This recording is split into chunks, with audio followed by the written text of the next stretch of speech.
രാഹുൽ മാങ്കൂട്ടത്തിൽ വിഷയത്തിൽ കോൺഗ്രസ് നേതൃത്വത്തിനിടയിൽ ആശയക്കുഴപ്പം തുടരുന്നു.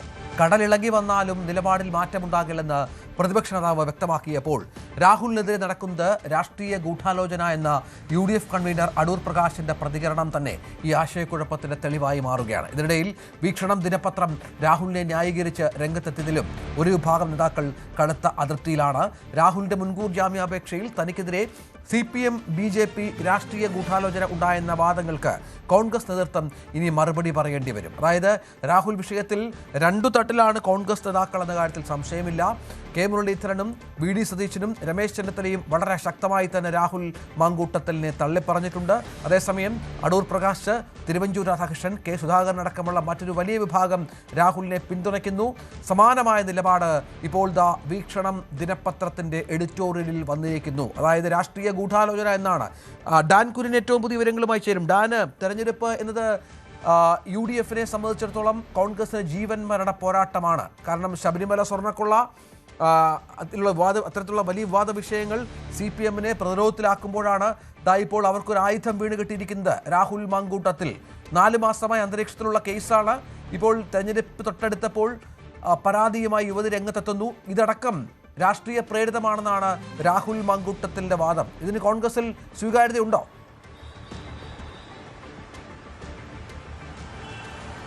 രാഹുൽ മാങ്കൂട്ടത്തിൽ വിവാദവുമായി ബന്ധപ്പെട്ട് ഏറ്റവും പുതുതായി വരുന്ന ഹൈക്കമാൻഡിന്റെ നിലപാടാണ് ഇതിൽ ഏറ്റവും പുതുതായി നമുക്ക് അപ്ഡേറ്റ് ചെയ്യാനുള്ളത്. അതിൽ ഹൈക്കമാൻഡ് പ്രതിനിധി വ്യക്തമാക്കുന്നത് കേരളത്തിൽ, അതായത് രാഹുൽ മാങ്കൂട്ടത്തിൽ വിവാദവുമായി ബന്ധപ്പെട്ട് കേരളത്തിലുണ്ടായിരിക്കുന്ന രാഷ്ട്രീയ സംഭവ വികാസങ്ങൾ കോൺഗ്രസിന്റെ ദേശീയ നേതൃത്വം വളരെ ഗൌരവത്തോടെ നിരീക്ഷിച്ചുകൊണ്ടിരിക്കുകയാണ്. കാരണം വളരെ പ്രാധാന്യത്തോടെയാണ് വരാനിരിക്കുന്ന തദ്ദേശ തെരഞ്ഞെടുപ്പിനെ ദേശീയ നേതൃത്വം നോക്കിക്കാണുന്നത്. ആ തെരഞ്ഞെടുപ്പിനെ ഒരു തരത്തിലും ഈ വിവാദങ്ങൾ പ്രതികൂലമായി ബാധിക്കാതിരിക്കാനുള്ള ഒരു ഇടപെടൽ ഹൈക്കമാൻഡിന്റെ ഭാഗത്തു നിന്നുണ്ടാകും. അതുകൊണ്ട് തന്നെയാണ് ഹൈക്കമാൻഡ് ഈ വിഷയത്തിൽ കർശനമായൊരു നിലപാടിൽ ഉറച്ചു നിൽക്കുന്നത്. രാഹുൽ മാങ്കൂട്ടത്തിൽ പാർട്ടിയിൽ നിന്ന് സസ്പെൻഡ് ചെയ്യപ്പെട്ട വ്യക്തിയാണ്.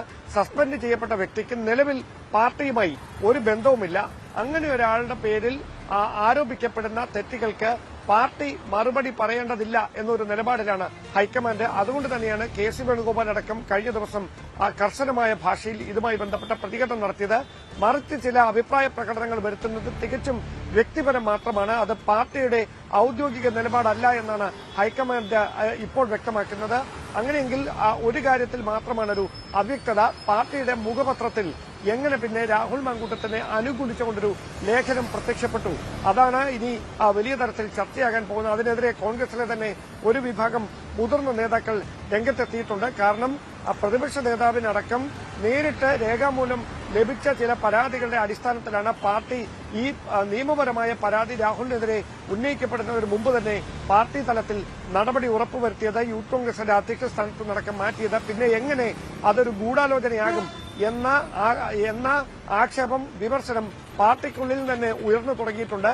അതിനിടയിലാണ് രാഹുൽ മാങ്കൂട്ടത്തിൽ തിരുവനന്തപുരം പ്രിൻസിപ്പൽ സെഷൻസ് കോടതിയിൽ കഴിഞ്ഞ ദിവസം അഭിഭാഷകൻ മുഖേന സമർപ്പിച്ച ജാമ്യ ഹർജിയിൽ, മുൻകൂർ ജാമ്യ ഹർജിയിൽ ഈ പരാമർശങ്ങൾ ഉൾക്കൊള്ളിച്ചിരിക്കുന്നത്. അതായത് അദ്ദേഹത്തിനെതിരെ CPM BJP ഗൂഢാലോചന നടന്നു, അതിൽ BJPയുടെ ബന്ധം ഉണ്ടെന്ന് വ്യക്തമാക്കുന്ന ചില ഫോൺ റെക്കോർഡുകൾ അടക്കം തന്റെ കൈവശമുണ്ട് എന്നൊക്കെയാണ് ഈ മുൻകൂർ ജാമ്യ ഹർജിയിൽ പറയുന്നത്. അങ്ങനെയെങ്കിൽ കോൺഗ്രസിലെ തന്നെ മുതിർന്ന നേതാക്കളിൽ ഒരു വിഭാഗം രാഹുലിനെതിരെ നടപടിയെടുത്തത് ബോധ്യത്തിന്റെ അടിസ്ഥാനത്തിലാണെന്ന വാദത്തിൽ ഇപ്പോഴും ഉറച്ചു നിൽക്കുമ്പോൾ, അതായത് ഈ രാഹുൽ മാങ്കൂട്ടത്തിനെതിരെ ഈ ആരോപണം വരുമ്പോൾ തന്നെ താന് പ്രതിപക്ഷ നേതാവ് അടക്കം അല്ലെങ്കിൽ കോൺഗ്രസിലെ പ്രധാനപ്പെട്ട നേതാക്കളടക്കം കൂടിച്ചേർന്നാണ് നടപടിയിലേക്ക്. അന്നൊരു പരാതി പോലും ഉണ്ടായിരുന്നില്ല. പരാതി ലഭിക്കുന്നത് മിനിഞ്ഞാന്ന് മാത്രമാണ്. പരാതി ഇല്ലാതെ തന്നെ രാഹുലിനെ യൂത്ത് കോൺഗ്രസ് അധ്യക്ഷ സ്ഥാനത്ത് നിന്ന് മാറ്റുന്നു, പാർട്ടിയിൽ നിന്ന് സസ്പെൻഡ് ചെയ്യുന്നു. അത്തരം നടപടികൾ എടുത്തൊരു പാർട്ടിയാണ്. ആ പാർട്ടിയിൽ പിന്നീട് ഉണ്ടായിരിക്കുന്ന ഈ അഭിപ്രായ ഭിന്നത, വിവിധ സ്ഥലങ്ങളിലുണ്ടാകുന്ന അഭിപ്രായ രൂപീകരണം, അതെന്തിൻ്റെ പശ്ചാത്തലത്തിലാണ്? ഇപ്പോൾ സോഷ്യൽ മീഡിയയിലൊക്കെ രാഹുലുമായി ബന്ധപ്പെട്ട് വലിയ പിന്തുണയുണ്ടെന്ന് പറയുന്നു. രാഹുൽ അനുകൂലികൾ വലിയ തോതിൽ ഇത് രാഷ്ട്രീയ പ്രേരിതമാണെന്നും ഈ കേസുമായി ബന്ധപ്പെട്ട വിവിധ മെറിറ്റുകളിലേക്കും ഡീമെറിറ്റുകളിലേക്കും കടന്നുപോയി പോസ്റ്റുകൾ ഇടുന്നൊരു പശ്ചാത്തലം ഉണ്ടാകുന്നു. അങ്ങനെ വരുമ്പോൾ രാഹുലിന് ഒരു ജനപിന്തുണയുണ്ട് എന്ന് ബോധ്യപ്പെടുന്ന നേതാക്കളാണോ ഇത്തരം നിലപാടുമായി മുന്നോട്ട് വരുന്നത്? അതിൻ്റെ ഒരു പ്രതിഫലനമാണോ ഇനിയിപ്പോൾ വീക്ഷണത്തിൽ കണ്ടിരിക്കുന്നത്? അങ്ങനെയല്ല. അതായത് ഇത് കൃത്യമായി നമ്മൾ ആദ്യം മനസ്സിലാക്കുന്ന കാര്യം, രാഹുലിനെതിരെ പാർട്ടി നടപടിയെടുക്കാൻ ഇടയായതിന്റെ കാരണം ഇപ്പോൾ പുറത്തു വന്നിരിക്കുന്ന ഇപ്പോൾ നിയമപരമായി നിയമ സംവിധാനങ്ങൾക്ക് മുമ്പിൽ ലഭിച്ച പരാതിയല്ല. അതാണ് അതിലെ ആദ്യത്തെ വസ്തുത. ആ പരാതിയുടെ അടിസ്ഥാനത്തിലല്ല ഇങ്ങനെ ഒരു നടപടിയിലേക്ക് കോൺഗ്രസ് നേതൃത്വം കടന്നത്. അത് കുറച്ചുകൂടി ഗൌരവ സ്വഭാവത്തിൽ പാർട്ടിക്കുള്ളിൽ നിന്ന് തന്നെ കോൺഗ്രസ് ദേശീയ നേതൃത്വത്തിനടക്കം ലഭിച്ച ഒരു പരാതിയുടെ അടിസ്ഥാനത്തിലാണ് ദേശീയ നേതൃത്വം ഈ വിഷയത്തിൽ കടുത്ത ഒരു തീരുമാനത്തിലേക്ക് ഇതൊരു കേസായി നിയമ സംവിധാനങ്ങൾക്ക് മുമ്പിൽ എത്തുന്നതിന് മുമ്പേ കടന്നത്. അതാണ് ഏറ്റവും പ്രധാനപ്പെട്ട കാര്യം. അതിനെക്കുറിച്ച് കോൺഗ്രസിലെ മുതിർന്ന നേതാക്കൾക്കെല്ലാം ഒരുപോലെ തന്നെ ബോധ്യവുമുണ്ട്. പക്ഷേ ഈ പർട്ടിക്കുലർ കേസിൽ, അതായത് നിലവിൽ മുഖ്യമന്ത്രിക്ക് പരാതി നൽകിയ ഈ യുവതിയുടെ കേസുമായി ബന്ധപ്പെട്ടാണ് ഇങ്ങനെയൊരു ആരോപണം ഉന്നയിക്കപ്പെടുന്നത് എന്നാണ് അതിനെ ന്യായീകരിക്കുന്നവർ പറയുന്നത്. അതായത് ഈ ഗൂഢാലോചനാവാദത്തെ ന്യായീകരിക്കുന്നവർ പറയുന്നത്. ആ കേസിൽ തെരഞ്ഞെടുപ്പ് മുന്നിൽ കണ്ടുകൊണ്ട് കോൺഗ്രസിനെ മുഴുവൻ പ്രതിരോധത്തിലാക്കുക എന്നൊരു നീക്കത്തിന്റെ ഭാഗമായിട്ടുള്ള നടപടിയാണ് ഉണ്ടായിരിക്കുന്നതെന്നാണ് രാഹുലിനെ അനുകൂലിക്കുന്നതെന്ന് തോന്നുന്ന വിധത്തിൽ പ്രതികരണം നടത്തുന്ന നേതാക്കളുടെ ഭാഗത്തു നിന്നുള്ള വിശദീകരണം. അതായത് രാഹുലിനെതിരെ ഉയർന്ന ആരോപണങ്ങളിൽ കഴമ്പുണ്ട് എന്ന് ബോധ്യപ്പെട്ടതിന്റെ അടിസ്ഥാനത്തിൽ പാർട്ടി മാസങ്ങൾക്ക് മുമ്പ് തന്നെ പ്രാഥമികമായ അംഗത്വത്തിൽ നിന്ന് അദ്ദേഹത്തെ സസ്പെൻഡ് ചെയ്യുന്നതടക്കമുള്ള നടപടികൾ സ്വീകരിച്ചതിന് ശേഷം ഇതേ പരാതി പിന്നീട് മറ്റൊരു തരത്തിൽ ഉയർന്നു വരുമ്പോൾ അതിനേക്കാൾ കൂടുതൽ എന്ത് നടപടിയാണ് എടുക്കാൻ കഴിയുക? അതല്ല എങ്കിൽ ഗൌരവ തരത്തിലുള്ള സ്വഭാവത്തിലുള്ള മറ്റെന്തെങ്കിലും നിയമ നടപടികളിലേക്ക് പോലീസ് കടക്കുകയോ അതല്ലെങ്കിൽ കൂടുതൽ സമാന സ്വഭാവത്തിലുള്ള പരാതി നിയമ സംവിധാനങ്ങൾക്ക് മുമ്പിൽ എത്തുകയോ ചെയ്യാതെ ഇതിനപ്പുറത്തേക്കൊരു നടപടിയുടെ എന്താവശ്യം എന്നൊരു നിലപാടാണ് അതിനെ എതിർക്കുന്നവർ ചോദിച്ചുകൊണ്ടിരിക്കുന്നത്. അതേസമയം പ്രതിപക്ഷ നേതാവ് വി ഡി സതീശനും രമേശ് ചെന്നിത്തലയും ഉൾപ്പെടെയുള്ള നേതാക്കൾ ഈ വിഷയത്തിൽ അഡമന്റായ ഒരു സ്റ്റാൻഡിൽ ഉറച്ചു നിൽക്കുകയാണ്. ആദ്യം തന്നെ ഈ നടപടി ഉറപ്പുവരുത്തുകയും അത് പാർട്ടിയിലെ താഴെത്തട്ടിലുള്ള പ്രവർത്തകരെ വരെ ബോധ്യപ്പെടുത്താനും സാധിച്ചിരുന്നെങ്കിൽ ഇങ്ങനെയൊരു ആശയക്കുഴപ്പം ഉണ്ടാകില്ലായിരുന്നു എന്നാണ് അവരുടെ വാദം. പക്ഷേ ദൌർഭാഗ്യവശാൽ അങ്ങനെ ഒരു കാര്യം പാർട്ടിയിലെ താഴെത്തട്ടിലുള്ള സാധാരണക്കാരായ പ്രവർത്തകരെ വരെ ബോധ്യപ്പെടുത്താൻ നേതൃത്വത്തിന്റെ ഭാഗത്തുണ്ടായ ഒരു പിഴവാണ് ഇങ്ങനെയൊരു ആശയക്കുഴപ്പം കോൺഗ്രസിനുള്ളിൽ രൂപപ്പെടുന്നതിന് കാരണമായി മാറിയിരിക്കുന്നത്. അതാണ് പ്രധാനം. അപ്പോഴും ഡാന് ഇവിടെ നമുക്കറിയാം, പാർട്ടിയിൽ നിന്ന് പുറത്തായപ്പോഴും രാഹുലിനെ പാലക്കാട്ടെ തെരഞ്ഞെടുപ്പ് പ്രചരണ വേദിയിൽ സജീവമായിരുന്നു. പല വിഷയങ്ങളിലും രാഹുൽ ഇടപെടുകയും CPM-നെയും BJP-യെയും മറ്റും വെല്ലുവിളിച്ച് സംസാരിക്കുകയും മറ്റും ചെയ്തിരുന്നു. ഇന്നലെ KC വേണുഗോപാലാണ് ആ വിഷയത്തിൽ ഏറ്റവും ഒടുവിൽ പറഞ്ഞത് സസ്പെൻഷനിലായ ഒരാൾ പ്രചരണത്തിൻ്റെ മുൻപന്തിയിൽ ഉണ്ടാകുന്ന കാര്യത്തിനോട് താൻ അനുകൂലമല്ല എന്നുള്ളത്. അപ്പോൾ ഈ പ്രചരണത്തിന് ഇറങ്ങാനും രാഹുലിനെ കൂടുതൽ സജീവമാക്കാനും മുൻകൈയെടുത്ത ഒരു കൂട്ടം നേതാക്കന്മാരുണ്ട്. അവരും ഇപ്പോഴത്തെ സാഹചര്യത്തിൽ പുതിയ പരാതിയൊക്കെ വന്ന പശ്ചാത്തലത്തിൽ ഇതിന് ഉത്തരം പറയേണ്ടി വരും.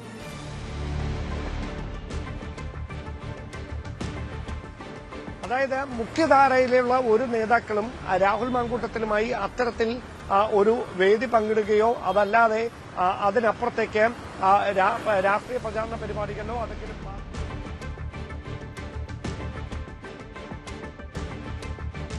ചില സാങ്കേതിക പ്രശ്നങ്ങളുണ്ട്. അവിടെ നമുക്ക് മനസ്സിലാക്കാവുന്ന ഒരു കാര്യം, ഏതായാലും രാഹുൽ മാങ്കൂട്ടത്തിൽ വിഷയത്തിൽ കൃത്യമായി തന്നെ കോൺഗ്രസ് പാർട്ടിയിൽ ഒരു ഭിന്നതയുണ്ട് എന്ന് തന്നെയാണ്, യാതൊരു സംശയവുമില്ല. അത് പല നേതാക്കളും രാഹുലിനെ പിന്തുണച്ച് സംസാരിക്കുന്നുണ്ട് എങ്കിൽ പോലും മുതിർന്ന നേതാക്കൾ പലരും രാഹുലിനെ പൂർണ്ണമായും തള്ളിക്കളഞ്ഞ ഒരവസ്ഥയാണ്, സംശയമില്ല അക്കാര്യത്തിൽ. അത് ഇപ്പോൾ ഏറ്റവും പുതിയ വിവരം, രാഹുലിനെ ഹൈക്കമാൻഡ് കൈവിടുന്നു എന്നാണ്. നിയമത്തിൻ്റെ വഴിക്ക് പോകട്ടെ, പാർട്ടിയിൽ നിന്ന് സസ്പെൻഡ് ചെയ്ത ആൾക്ക് പാർട്ടിയുമായി ബന്ധമില്ല എന്ന് തന്നെയാണ് ഹൈക്കമാൻഡ് നിലപാട് സ്വീകരിച്ചിരിക്കുന്നത്. എന്നിട്ടും പല നേതാക്കളും രാഹുലിനെ പിന്തുണയ്ക്കുന്നു. വീക്ഷണം മുഖപത്രം എഴുതുന്നത് കോൺഗ്രസിലെ പുതിയ മുഖങ്ങളെ അല്ലെങ്കിൽ കോൺഗ്രസിൽ ഉയർന്നു വരുന്ന ചെറുപ്പക്കാരെ ഇത്തരത്തിൽ അപകീർത്തിപ്പെടുത്താനുള്ള ശ്രമങ്ങൾ പല ഘട്ടങ്ങളിലും എതിർകക്ഷികൾ നടത്തിയിട്ടുണ്ട്. അതിൻ്റെ ഒരു പ്രതിഫലനം തന്നെയാണ് ഇപ്പോഴും സംഭവിച്ചിരിക്കുന്നത് എന്ന് വീക്ഷണം പറഞ്ഞു വെക്കുന്നതും വളരെ പ്രധാനപ്പെട്ടതാണ്. അതായത് ചെറുപ്പക്കാർ കോൺഗ്രസിൽ വളർന്നു വരുന്നത് സഹിക്കാനാകാത്ത CPM, അത് ആ തരത്തിൽ തെരഞ്ഞെടുപ്പ് നടക്കുമ്പോൾ നടത്തുന്ന രാഷ്ട്രീയ ഗൂഢാലോചന, ഒരുപറ്റം ചെറുപ്പക്കാർ കോൺഗ്രസിൽ വളർന്നു വരുന്നത് CPM ഭീതിയോടെ കാണുന്നു. CPM-ൽ പടർന്നു പിടിക്കുന്ന അതിസാരവും ഛർദിയുമാണ് എതിരാളികൾക്കെതിരെയുള്ള വ്യാജമായ ലൈംഗിക ആരോപണങ്ങൾ. തെരഞ്ഞെടുപ്പ്, അതായത് ഈ ലൈംഗിക ആരോപണം വ്യാജമാണെന്ന് കൂടി പറഞ്ഞു വെക്കുകയാണ് വീക്ഷണം കേട്ടോ. തെരഞ്ഞെടുപ്പിൽ ജയിക്കാൻ വേണ്ടി രാഷ്ട്രീയ പ്രതിയോഗികളെയും അവരുടെ നിരപരാധികളായ കുടുംബത്തെയും കണ്ണീര് കുടിപ്പിക്കുകയും സമൂഹത്തിന് മുന്നിൽ മോശക്കാരെ ചിത്രീകരിക്കുകയും ചെയ്ത ഒട്ടനവധി സംഭവങ്ങൾ ഉണ്ടായിട്ടുണ്ട്. Ice cream parlour case, solar case എന്നിവ ഇതുമായി ബന്ധപ്പെട്ട് ചൂണ്ടിക്കാട്ടുന്നുണ്ട്.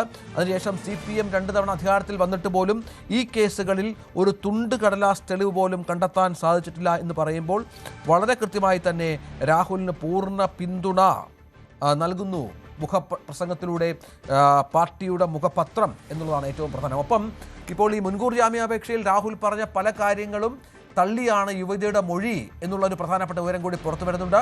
2024 ഓഗസ്റ്റ് 22-നാണ് താൻ വിവാഹിതയായത്. 4 ദിവസം മാത്രമാണ് ഒരുമിച്ച് ജീവിച്ചത്. ക്ഷമിക്കണം, 1 മാസത്തിനുള്ളിൽ ബന്ധമൊഴിഞ്ഞു. അതിനുശേഷമാണ് രാഹുലുമായി പരിചയപ്പെടുന്നത്. പിന്നീട് 5 മാസത്തിന് ശേഷമാണ് പരിചയപ്പെടുന്നതെന്ന് പറയുന്നു എന്നും യുവതി മൊഴി നൽകുകയാണ്. ഇത്തരത്തിൽ രാഹുലിൻ്റെ മുൻകൂർ ജാമ്യാപേക്ഷയിൽ പറയുന്ന പല കാര്യങ്ങളും കള്ളമാണെന്ന് പൊളിക്കാനുള്ള മൊഴി പെൺകുട്ടി നൽകിയിട്ടുണ്ട് എന്നാണ് മനസ്സിലാകുന്നത്. അതും പ്രധാനപ്പെട്ടതാണല്ലോ ഡാൻ.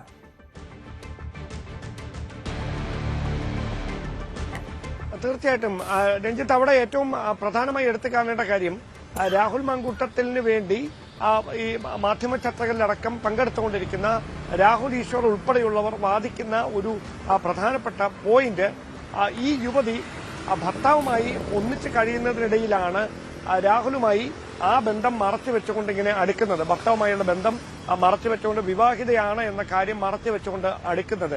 അങ്ങനെ ഒരു ആളെ എങ്ങനെ രാഹുൽ മാങ്കൂട്ടത്തിന് വിവാഹം കഴിക്കാൻ കഴിയും എന്ന വാദമാണ് രാഹുൽ ഈശ്വർ അടക്കം ഇന്നലെ മുതൽ ആവർത്തിച്ചുന്നയിച്ചുകൊണ്ടിരുന്നത്. പക്ഷേ ഇന്നലെ രാഹുലിന് വേണ്ടി തിരുവനന്തപുരം പ്രിൻസിപ്പൽ സെഷൻസ് കോടതിയിൽ മുൻകൂർ ജാമ്യാപേക്ഷ ഫയൽ ചെയ്ത അഭിഭാഷകന്റെ ആ വാദങ്ങളിൽ തന്നെ, അതായത് ആ മുൻകൂർ ജാമ്യാപേക്ഷയിൽ തന്നെ രാഹുൽ അനുകൂലികളുടെ വാദം കൃത്യമായി തന്നെ പ്രതിരോധത്തിലാക്കുന്ന, വെട്ടിലാക്കുന്ന ചില പരാമർശങ്ങൾ കൂടി ഉൾപ്പെട്ടിട്ടുണ്ട് എന്നതാണ് വസ്തുത. അതായത് ഈ യുവതിയെ വിവാഹിതയായിരുന്ന ഈ യുവതിയുടെ കുടുംബജീവിതത്തിൽ ചില പ്രശ്നങ്ങൾ നിലനിന്നിരുന്നു എന്ന ബോധ്യം ഉണ്ടായതിനെ തുടർന്നാണ് രാഹുലും ഈ യുവതിയുമായി സൗഹാർദ്ദത്തിലാകുന്നത്.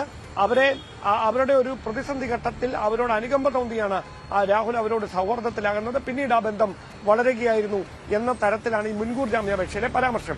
അതേസമയം ഈ യുവതി നൽകിയിരിക്കുന്ന മൊഴിയാണ് ഇനി പ്രധാനപ്പെട്ടതായി മാറുന്നത്. അതായത് 2024 ഓഗസ്റ്റ് 22-ാം തീയതി യുവതിയുടെ വിവാഹം കഴിയുന്നു. അതിനുശേഷം 1 മാസം മാത്രമാണ് താൻ ഭർത്താവുമായി ഒന്നിച്ച് ജീവിക്കുന്ന സാഹചര്യം ഉണ്ടായിട്ടുള്ളത്.